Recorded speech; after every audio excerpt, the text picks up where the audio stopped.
बिस्मिल्लाहिर्रहमानिर्रहीम। मैं गोरकन था। एक दिन मुझे एक ताज़ा कब्र से औरत की आवाज़ आई। मैं बड़ा घबरा गया और मैं फौरन उसके घर वालों को बताने गया कि वो औरत जिंदा है, मगर उसके घर वालों ने ये मानने से इनकार कर दिया और मुझे वापस भेज दिया। मैं बहुत परेशान था। औरत की कब्र थी, खुद झांक कर भी नहीं देख सकता था। मजबूरन उसी रात अपनी बीवी को लाया ताकि उस औरत को बाहर निकाल सके, क्योंकि मुझे यकीन था कि वो औरत मरी नहीं है। अचानक मेरी बीवी डर कर पीछे हटी और बोली, ये देखो, कब्र के पास मर्दाना जूते। मैं मामला समझ गया और फौरन पूरे गांव को इकट्ठा किया, और जो ही कब्र खोदी तो सबके रोंगटे खड़े हो गए, क्योंकि मेरा बाप गोरकन था। वो कब्रें खोदता भी था और रात भर कब्रों की हिफाजत भी किया करता था। न जाने मुर्दों को किस किस्म की हिफाजत की जरूरत थी, जो मेरे अब्बू अपना आराम और चैन शहर खमूशा के बासियों के लिए खराब कर रहे थे। खैर, मुझे अब्बू की मुलाजमत से बहुत खौफ आता था। कितना अजीब लगता है ना कि हजारों मुर्दों के दरमियान एक जीता जागता शख्स घूम फिर रहा हो। मैंने महसूस किया था कि मेरे अब्बू आम इंसान नहीं रहे थे। वो इस मुलाजमत के बाइस बहुत ज्यादा चुपचाप से हो गए थे। हर वक्त घबराए से रहते थे। अचानक बैठे बैठे खड़े हो जाते थे। अम्मी पूछती, क्या हुआ है बशीर? तो अब्बू कहते, मुझे कब्रिस्तान सदाएं दे रहा है कि मेरे सहन में एक और कब्र बना लो, कोई मुझ में समाने वाला है। अम्मी झंझला जाया करती थी। वो कहने लगती, बशीर, पूरे गांव में खैर है, कोई अलील नहीं है, तू बैठकर खाना खा। अब्बू जाने की जिद करते तो मैं दामन पकड़ लेता और उनको जाने न देता। अभी 10 मिनट भी न गुजरे होते कि हमारे घर के दरवाजे पर दस्तक होने लगती। अब्बू जल्दी से खड़े हो जाते और कहते, देखो, मैं न कहता था कि बुलावा आ रहा है। अम्मी फिर भी अब्बू की बात झुठला दिया करती और कहती, बशीर, तू तो कब्रिस्तान जाने के बहाने ढूंढता है, मुझे देखने दे कि दरवाजे पर कौन है। अम्मी दरवाजा खोलती तो कोई रोते हुए कह देता कि हमारे घर में फौत की हुई है, मैयत के लिए कब्र खुदवानी है। गौरकन कहाँ है? तब अम्मी अब्बू को जाने की इजाजत दे दिया करती थी। अब्बू के जाने के बाद मैं अम्मी से इस्तफसार किया करता था कि जब आपको मालूम भी है कि अब्बू की पेशेंगोई हर बार सच्ची साबित होती है, तो आप उनको झुठलाती क्यों है? उन्हें पहली बार में जाने क्यों नहीं देती? मैं तब 10 बरस का था जब अम्मी ने मुझसे बहुत गहरी बात करती थी। अम्मी कहने लगी, अगर लोगों को पता चल गया ना कि तेरे बाप को कब्रिस्तान आवाजें देता है और उससे पहले से ही ये इल्म हो जाता है कि कोई मरने वाला है, तो लोग तुम्हारे अब्बू को कोई बुजुर्ग हस्ती मान लेंगे। वो उन्हें एक मजार पर बिठाकर पूछेंगे कि आज कोई मरने वाला है, और जब तेरे अब्बू कह देंगे कि हाँ, आज तो कब्रिस्तान से आवाजें आ रही हैं, तो सोचो पूरे गांव में कैसा खौफ हरास फैल जाएगा। लोग डरकर अपने कमरों में दुबक कर बैठ जाया करेंगे। हर किसी के दिल पर कयामत गुजरेगी। कारोबारी जिंदगी मुतासिर होकर रह जाएगा। मेरे बच्चे, तभी तो अल्लाह ने हर चीज को पर्दे में रखा है, और उस चीज का पर्दा हटाने का हक भी सिर्फ अल्लाह को है। अल्लाह अपने खास बंदों को इस चीज का इल्म तो दे देता है, मगर वो नहीं चाहता कि ये राज जो बहुत खास है वो सब पर आश्कार हो सके। मैंने अम्मी की बात अपने दिल में महफूज कर ली थी। सच में वो बहुत समझदार औरत थी। ऐसा नहीं है कि मेरा बाप कोई बहुत दीवाना सा आदमी था जिसे पता ही ना हो कि कौन सा राज अपने पास महफूज रखना है और कौन सा राज सबके सामने खोल देना है। मुझे याद है, शादी ब्याहों के मौके पर अक्सर लोग मेरे अब्बू के इर्द गिर्द घेरा डालकर बैठ जाया करते थे। वो अब्बू से पूछते थे कि बशीर, बता, तुझे पता चल जाता है कि कौन सी रूह नेक है और कौन सी रूह बद है? अब्बू इस बात में सर हिला दिया करते थे। लोग मजीद मुतजस्सिस हो जाया करते थे। अब्बू के गिर्द घेरा मजीद तंग कर लिया जाता था। लोग पूछते, ऐसा कैसे मुमकिन है? अब्बू के चेहरे पर खौफ के बादल फैल जाया करते थे। वो कहते, जब मैं कब्र खोदता हूँ तो सब कुछ मेरे सामने आ जाता है। बाज लोगों की कब्रों के लिए मट्टी अपना वजूद फूल की तरह हल्का कर लेती है। तुम लोगों को याद ही होगा, 7 साल कबल हमारे गांव में एक फौजी शहीद की मैयत आई थी। मैं मट्टी खोदने लगा तो वो भुरभुरी रेत की तरह साबित हुई थी। मट्टी अपनी जगह से खुद ही हटती जा रही थी। ऐसा लगता था कि जैसे इस जगह की मिट्टी अपने नसीबों पर नाज कर रही है, कह रही है कि वाह, मैं कितनी खुशनसीब हूँ कि एक शहीद ने मुझ में आकर समा जाना है। उस मिट्टी से ऐसी खुशबू आ रही थी कि लगता था कि जन्नत की खुशबू हो। सबके चेहरे मुसरत से खिल खिल जाते। हाँ, तब कोई रंग में भंग डाल देता और पूछता, बशीर, बदरूह के बारे में तुझे कैसे इल्म होता है? अब्बू कहने लगते, मट्टी पहाड़ की तरह सख्त हो जाती है, वो पीछे नहीं हटती। ऐसा लगता है जैसे मट्टी कह रही हो कि इस बदरूह को मेरे हवाले मत करना। अब्बू की आंखों में आंसू आ जाते थे। अब्बू कहते, अक्सर तो ऐसा होता है कि शदीद सर्दी के मौसम में मुझे मट्टी के अंदर से आग जैसी तपिश महसूस होने लगती है। मेरा वजूद चलने लगता है। मैं पसीने से शराबूर हो जाता हूँ। सबके रोंगटे खड़े हो जाया करते थे। हाजरीन महफिल अपने गुनाहों की माफिया मांगने लगते थे। हर किसी के लबों पर इस्तगफार का विर्द होने लगता था। और फिर कोई अपने प्यारे का नाम लेकर कहता, बशीर, मेरा भतीजा मरा था पिछले महीने, उसके साथ क्या मामला हुआ था? अब्बू तब घबरा जाते और कहते, हर चीज का इल्म अल्लाह के पास है, मैं कुछ नहीं जानता। अब्बू इतना कहकर महफिल छोड़ देते थे। अब्बू की बातें सुन सुनकर मुझे मौत से डर लगने लगा था। खैर, मैं बड़ा होता गया और जवान हो गया। मेरी शादी भी हो गई थी। तब अब्बू एक दिन मुझे अपने साथ ले गए और बोले, अफजल, तुमने कोई काम धंधा करना है या सारी जिंदगी यूं ही बिस्तर पर बैठकर खाने का इरादा है? मैं हंस दिया और बोला, अब्बू, इरादा तो कुछ ऐसा ही है। अब्बू भी मुस्कुरा दिए और बोले, बेटा, फिर तू अपने लिए कोई कमाने वाला ढूंढ ले, क्योंकि तेरा बूढ़ा बाप तो बस अब रुखसत हुआ चाहता है। मैं अब्बू की बात सुनकर उनसे लिपट गया था। एक खौफ मेरे वजूद में उठने लगा था। क्या ऐसा कैसे हो सकता है कि मेरा बाप मुझे छोड़कर चला जाए? अब्बू कहने लगे, बेटा, जज्बाती मत हो और मेरी बात को बड़े ध्यान से सुनो। मेरा जी चाहता है कि मेरे बाद हमारे कब्रिस्तान की गौरकन तुम बन जाओ। जैसे तेरे बाप ने सारी जिंदगी अपने अल्फाज से लोगों को गुनाहों के अजाब से डराया है, तुम भी ऐसा ही करना। तुम भी अपने अल्फाज से लोगों को तबलीग करना, मगर कभी किसी का राज फाश न करना। मैं बोला, अब्बू, आपकी ड्यूटी बहुत सख्त है। अब्बू मुस्कुराकर बोले, मुझे तो कभी सख्त नहीं लगी। मेरे बच्चे, तू बड़ा नाजुक सा है, इसीलिए इस मुलाजमत का कह रहा हूँ। आगे तेरी मर्जी है। मैं बोला, अब्बू, अगर नाजुक हूँ तो इतनी सख्त मुलाजमत का क्यों कह रहे हैं? अब्बू हंस दिए, फिर मेरे कान के पास अपने लब कर कर कहने लगे, जो इन मुर्दों का ख्याल रखता है ना, वो इन मुर्दों का लाडला हो जाता है। ये बड़े लाड उठाया करते हैं सबके। मैं तो अब्बू की बातें समझने से कासिर था। फिर वो मुझसे कहने लगे, चल मैं तुझे अपने हुनर से रोशनास करवा दूं। आगे तेरी मर्जी। अब्बू मुझे 3-4 दिन कब्र खोदने के मुतालिक इल्म देते रहे। 5वें दिन वो मेरे साथ कब्रिस्तान आए और मुझे एक खाली जगह पर ले गए। जमीन पर बैठकर कहने लगे, अफजल, इस जगह अपने बाप की कब्र तैयार कर दे। मेरे लिए ये बड़े फख्र की बात होगी कि मैं ऐसी कब्र में दफन किया जाऊं जो मेरे बेटे ने अपने हाथों से मेरे लिए तैयार की हो। मुझे अब्बू की बात सुनकर बहुत दुख हुआ था। मैंने उनके जानिब शिकवा कुना निगाहों से देखा था तो वो बोले, बस बस, ज्यादा जज्बाती होने की जरूरत नहीं है, जो कहा है वो कर। मैं अब्बू की कब्र खोदने लगा था। मैं इस काम से फारिग हुआ तो अब्बू के पास आकर बैठ गया और बोला, अब्बू, इस मिट्टी ने मुझ पर कोई राज आश्कार नहीं किया। मुझे तो नहीं बताया कि आपकी रूह कैसी थी। अब्बू मेरी बात सुनकर हंस दिए और बोले, बेटा, मिट्टी अभी तेरी वाकिफकार नहीं है। इसे इल्म नहीं है कि तू कैसा बनता है। तेरे बारे में जान जाएगी तो ही तुझे कुछ बताएगी। हम दोनों घर वापस जाने लगे तो अब्बू बोले, अपनी माँ से ना कहना कि तू मेरे लिए घर तैयार करके आया है, नहीं तो उसने रो रो कर खुद को अदमुआ कर लेना है। मैंने सर हिला दिया था। खैर, उस वाक़े के ठीक 3 दिन बाद अब्बू चुपके से चल बसे थे। रात सोए और सुबह उठे ही नहीं। घर में कोहराम बाबा था। मेरी अम्मी फरियाद करके कहती, बशीर, हमने तो हमेशा एक दूसरे का साथ दिया है, फिर ऐसे वक्त में तू मुझे क्यों तन्हा छोड़ गया? तुझे चाहिए था ना कि मुझे भी साथ लेकर जाता। अम्मी को संभालना बहुत मुश्किल था। खैर, अब्बू को दफन कर दिया गया था। हजारों लोगों की कब्रें बनाने वाला आज खुद एक कब्र में लिटा दिया गया था। पूरे गांव वाले मेरे अब्बू की बहुत इज्जत किया करते थे। अब्बू के स्वयं वाले दिन पूरे गांव वाले हमारे घर गंदुम, आटा और पैसे लेकर आए थे। उन्होंने वो सारी चीजें बशीर की बेवा को दे दी थी और साथ में ये अर्ज भी की थी कि हमारी ख्वाहिश है कि बशीर का बेटा अब कब्रें खोदने का काम किया करे। अम्मी ने कहा, मैं अफजल से मशवरा करके कोई जवाब दूंगी। अम्मी ने मुझसे बात की तो मैं टाल मटोल से काम लेने लगा था, क्योंकि अभी हमारे घर में बहुत ज्यादा राशन जमा हो चुका था। फिर मुझे तो शुरू से ही काम करने की आदत नहीं थी। मैं खुद को काम की जानिब माइल नहीं कर सका था। घर में पड़ी चीजों पर गुजारा होता रहा। गांव वालों ने आर्जी तौर पर एक गोरखन रख लिया था। वक्त गुजरता गया और 1 माह हो गया। उस 1 माह में मेरी वालदा सूख कर कांटा बन चुकी थी।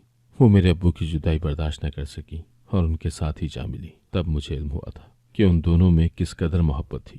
खैर, अम्मी का जब इंतकाल हुआ तो मैंने उनकी कब्र खुद खोदने का इरादा कर लिया था। मैंने अम्मी की कब्र खोदी, उनको दफन किया तो पूरे गांव के लोग मुझसे कहने लगे कि अपनी वालदा के सोइन तक तुम घर में बैठ जाओ, फिर अपने बाप की मीरास संभाल लेना। मुझे भी अब कोई एतराज नहीं था। कब्रिस्तान से डर भी नहीं लगता था, क्योंकि वहां तो मेरे बहुत ही प्यारे 2 लोग दफन थे जिन्होंने सारी जिंदगी मेरा बहुत ज्यादा ख्याल रखा था। फिर ये कैसे मुमकिन था कि वो मरने के बाद मेरा ख्याल न रखते। खैर, मैंने सोचा कि मैं अब गौरकन बन जाऊंगा। मेरी बीवी ने मेरे इस फैसले को अच्छा करार दिया था, क्योंकि वो हमारे पहले बच्चे से हामला थी। वो यही सोच सोच कर परेशान होती रहती थी कि अफजल, आप तो कोई काम धंधा भी नहीं करते, हमारे बच्चे का क्या होगा। खैर, मैंने रात में कब्रिस्तान जाना होता था, तो इसलिए मोहल्ले की एक बुजुर्ग खातून को अपनी बीवी के पास छोड़कर चला गया था। आज मैं पहली बार एक गोरकन की हैसियत से कब्रिस्तान गया था। हर सू फैली खामोशी ने मेरा इस्तकबाल किया था। ये खामोशी मुझ पर कुछ राज खोलना चाहती थी। खैर, वैसे मैं घबरा भी रहा था, इसीलिए मैं अपनी वालदा की कब्र के पास जाकर बैठ गया था। मैं बोला, अम्मी, आपके जाने के बाद जिंदगी बहुत बेचैन सी हो गई है। ऐसा लगता है कि मैं भरी दुनिया में तन्हा रह गया हूँ। मुझे ऐसा लगा था जैसे मेरी वालदा मुझसे कह रही हूँ, मेरे बच्चे, तुमने परेशान नहीं होना, मैं हूं ना तुम्हारे साथ। फिर मैं अब्बू की कब्र पर गया और उनसे कहा, आज मैंने आपका मनसब संभाल लिया है, आप खुश तो है ना? मैं अभी उनके साथ बात ही कर रहा था कि मुझे कब्रिस्तान के खामोशी भरे माहौल में हलचल से सुनाई दी थी। मैं चौंक सा गया था। मैं जल्दी से उठा और आवाज का ताक़ुब करने लगा था। मुझे ये जानने में ज्यादा देर नहीं लगी थी कि ये आवाजें उस कब्र से आ रही हैं जो आज ही ताज़ा ताज़ा बनाई गई है। मुझे मेरी बीवी ने बताया था कि हमारे गांव के बड़े चौधरी की इकलौती बेटी का इंतकाल हो गया था। उसकी कब्र आरजी गौरकन ने ही बनाई थी। मैं ये सोचकर ही हैरान हो गया था कि क्या ये कब्र मुझे मरने वाले खातून का राज देना चाहती है कि वो इस वक्त किस हाल में है। मैं जल्दी से आगे हुआ था। अंदर से आवाज आई, मेरा दम घुट रहा है, मुझे जल्दी से बाहर निकालो। ये आवाज सुनते ही मुझ पर कपकपी सी तारी हो गई थी। क्या ये औरत जिंदा है? मैंने खुद से सवाल किया। उस वक्त मैं बहुत बेबस था। मैं चाहकर भी उसकी मदद नहीं कर सकता था क्योंकि वो एक औरत की कब्र थी और मैं उसे खोलने की जसारत नहीं कर सकता था। ऐसा भी तो हो सकता था कि मैं कब्र खोदने लगूं तो कोई आवाज सुनकर इधर की जानिब आ जाए और फिर मेरी गिरफ्त हो जाए कि तुम एक जवान औरत की कब्र किस नीयत से खोद रहे थे। मैं अभी खड़ा ये सब सोच ही रहा था कि कब्र से बड़ी करपनाक आवाजें आने लगी थी। वो औरत बहुत तकलीफ में थी। वो बार बार इल्तिजा कर रही थी कि मुझे जल्दी से यहाँ से निकाल दो। मैंने झटपट में फैसला किया था। मैंने चौधरी साहब की हवेली की जानिब दौड़ लगा दी थी। उस वक्त रात का 1 बज रहा था। मैंने मुलाजिम से कहा कि चौधरी साहब को जल्दी से बुला लाओ, जैसे भी हो उनसे कहो कि मुझे बहुत जरूरी बात करनी है। उनका मुलाजिम बहुत खौफजदा हो गया था। वो कहने लगा, मैं चौधरी साहब को इस वक्त उठाने की जसारत नहीं कर सकता। मैं बोला, मैंने उन्हें दुश्मनों के मुतालिक खबर देनी है। मैंने मुलाजिम से जानबूझकर झूठ बोला था, वरना वो कभी भी चौधरी साहब को नींद से न उठाने जाता। वो भागा हुआ गया और तकरीबन 4 मिनट बाद चौधरी साहब मेरे सामने खड़े थे। नींद की वजह से उनकी आंखें सुर्ख हुई पड़ी थी। मैं बोला, चौधरी साहब, आज आपने अपनी जिस बेटी को दफनाया है वो मरी नहीं है, जिंदा है। उसकी कब्र से आवाजें आ रही हैं, वो मदद के लिए पुकार रही है। चौधरी साहब ने सर झटक दिया था। वो बोले, तेरे बाप को भी मुर्दों की आवाजें आया करती थी और जब कोई मुर्दा मदद के लिए पुकारता था तो तेरा बाप उठकर उसके लिए यासीन पढ़ा करता था। यूं दर दर आकर मुर्दे की बेहुरमती नहीं करता था। मैं बोला, चौधरी साहब, आप मेरी बात को समझ नहीं रहे। आपकी बेटी मरी नहीं है, वो जिंदा है। चौधरी साहब बोले, चुपचाप यहाँ से चले जाओ, ये ना हो कि मैं अपनी बेटी के मुकाबिल में तुम्हारी कब्र बनवा दूं। मुझे चौधरी साहब से इस किस्म के जवाब की तवक्को हरगिज नहीं थी। मैंने सोचा कि अब मुझे क्या करना चाहिए, इसीलिए मैंने अपनी बीवी से मदद लेने का इरादा कर लिया था। वो बेचारी हामला भी थी। कब्रिस्तान जाना उसके लिए ठीक नहीं था, मगर मैं मजबूर था, इसीलिए मैंने जल्दी से अपनी बीवी को साथ लिया था। वो बहुत घबरा गई थी कि न जाने क्या हो गया है, मैं क्यों उसे इस वक्त साथ चलने का कह रहा हूँ। रास्ते में मैंने उसे पूरा माजरा सुना दिया था। वो डर रही थी, मेरे साथ जाना भी नहीं चाहती थी, मगर बोली, मैं इस मुश्किल वक्त में आपको तन्हा नहीं छोड़ सकती। हम जल्दी से कब्रिस्तान पहुंचे थे। मैंने अपनी बीवी से कहा, तुम कब्र खोदो, क्योंकि ये औरत जात का मामला है। मेरी बीवी कब्र खोदने लगी तो अचानक डर से पीछे हट गई थी। वो बोली, ये देखो, कब्र के पास मर्दाना जूते पड़े हैं, मुझे तो कोई और ही मामला लगता है। मैंने टॉर्च कब्र के इर्द गिर्द मारी तो मुझे एक बड़ा सा सुराख नजर आ गया था। मैं अभी शशोपंज में ही मुब्तला खड़ा था कि मुझे क्या करना चाहिए।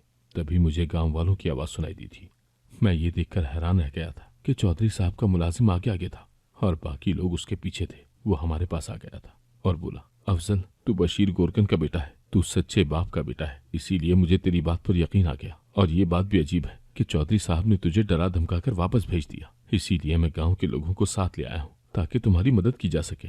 अभी हमारी गुफ्तगू ही चल रही थी कि अचानक एक हाथ कब्र से बाहर आया था। सब लोग डरकर पीछे हटे थे। मेरी बीवी ने आगे बढ़कर नुस्वानी हाथ पकड़ लिया था। देखते ही देखते चौधरी साहब की बेटी कब्र से निकल आई थी। अल्लाह अकबर की सदाओं से पूरा कब्रिस्तान गूंज उठा था। लोग समझ रहे थे कि शायद कोई मौजज़ा हो गया है, जबकि मैं जानता था कि दाल में जरूर कुछ काला है। इतनी देर में एक मर्द भी कब्र से बाहर आया।